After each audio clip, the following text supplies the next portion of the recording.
Red and Charlene McCombs. How good does it get?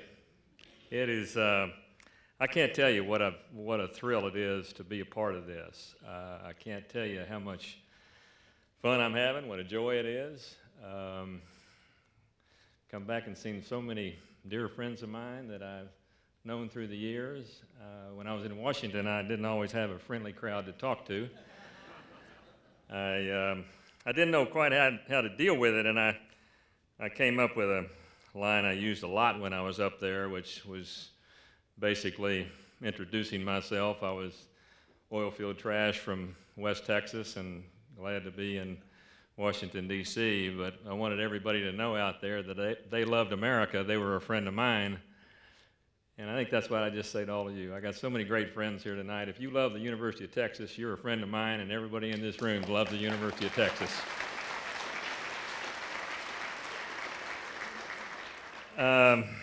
There's so many stories. I mean, you just can go on and on and on.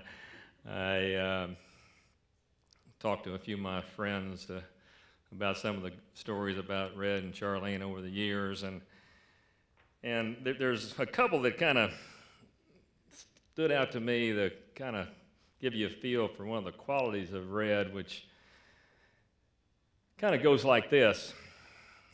One day in Red's office, one of his colleagues walked into his office and looked like somebody had poured a bucket of sand on his desk, and Red said, "Here, taste that." And I don't think so.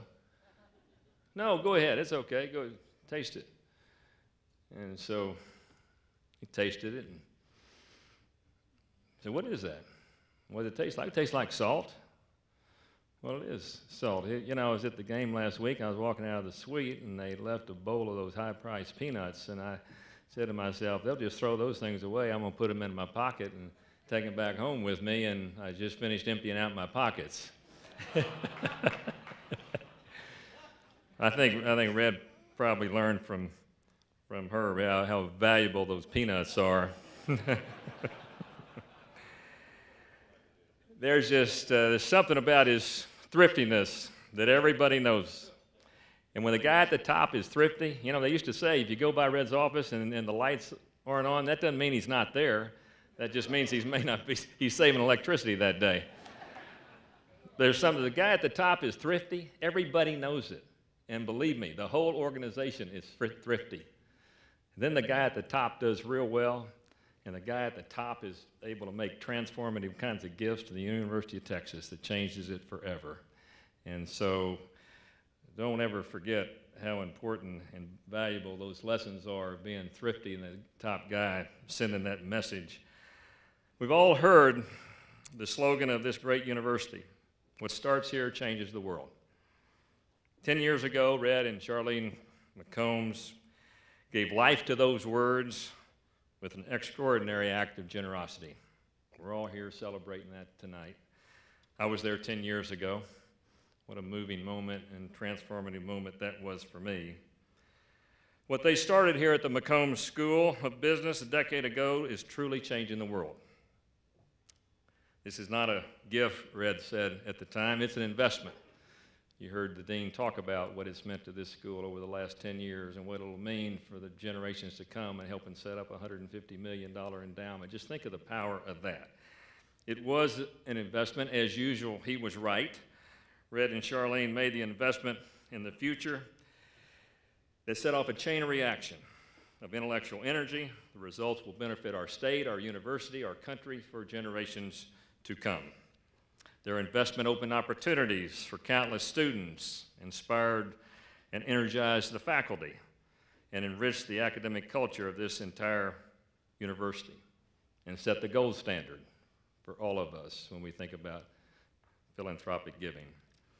Today, graduates from the McCombs School of Business are putting their knowledge and talent to work in businesses, government, academia, and nonprofit sector of our society. They are strengthening our economy and our society by creating jobs. They are delivering products and services more efficiently and improving this institution that provides some of the framework for modern life today.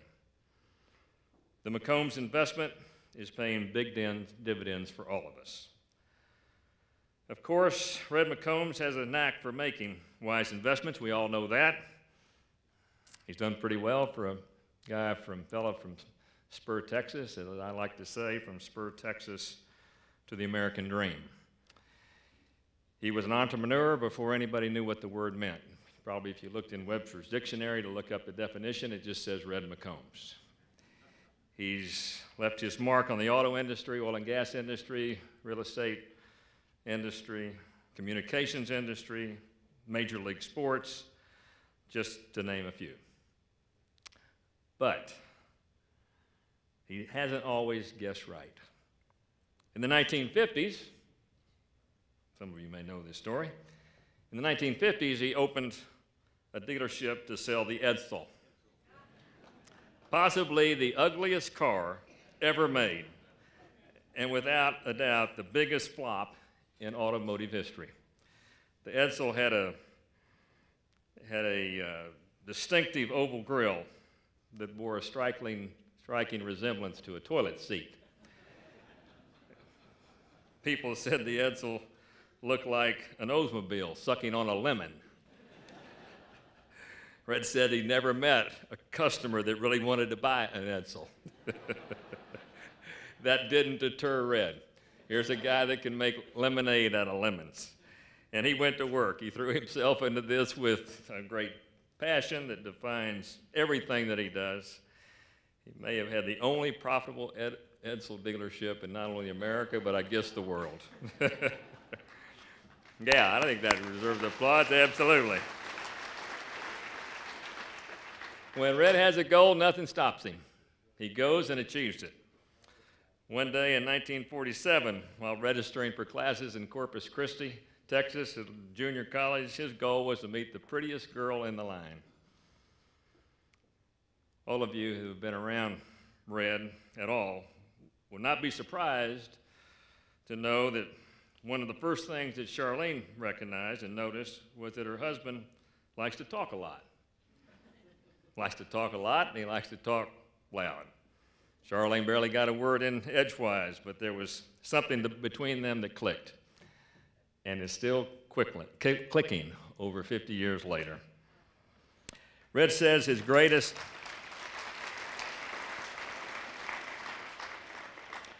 achievement in life was marrying Charlene, followed closely, of course, by his role as a father and a grandfather. Their happiness as a couple flows onto their family and their faith. And there's no secret at all of Red's passion about sports. In fact, he convinced Charlene to marry him on Thursday night so he wouldn't miss any games on Friday or Saturday. Red has always been guided by his passions in life, in business, in sports, and in his philanthropic activities. Education has always been high on his list. The world never hears about many of Red's and Charlene's charitable activities, but this particular one was just too big to keep quiet. Red is a big man in every positive sense of the word. He has a big heart. He has big ideas. He has big ambitions. As I like to tell people when I talk about Red, his heart's as big as all outdoors. One of the things I think about when I look at the tower, and it's orange from top to bottom, and it's got a big one on it, I think about Red McCombs. That's who I think about. It may be a national football championship, it may be a women's softball championship or volleyball championship or a debate. I don't know what it is, but if it's orange from top to bottom and it's got a one on it, think about Red McCombs, because he was a big part of putting that one there.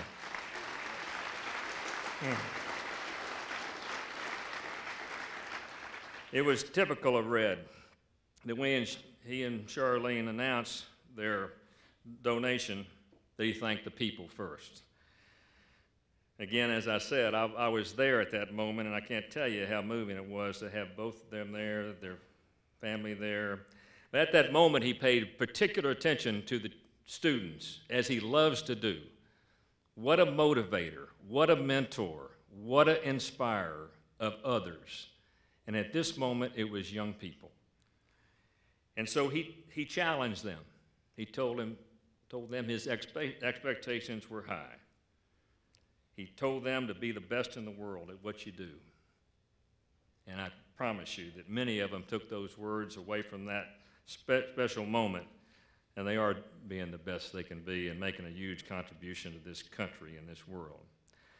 Striving to be the best at whatever he does has been a lifelong mission for Red McCombs. It has been said that you make a living by what you get, you make a life by what you give. Red has done well on both counts. The generosity that he and Charlene have shown is an example for all of us, especially as we consider also the two gifts that the Dean announced just a little while ago, the Red McCombs and Charlene McCombs 40-acre scholarships. These two partners in life have left a great legacy. Tonight we pay tribute to their vision, their leadership, and their inspiring generosity. What starts with the McCombs changes the world. What a journey it has been to watch. Aren't we all blessed to have been some part of it? I know I certainly am. So Red and Charlene, we love you, and hook 'em horns.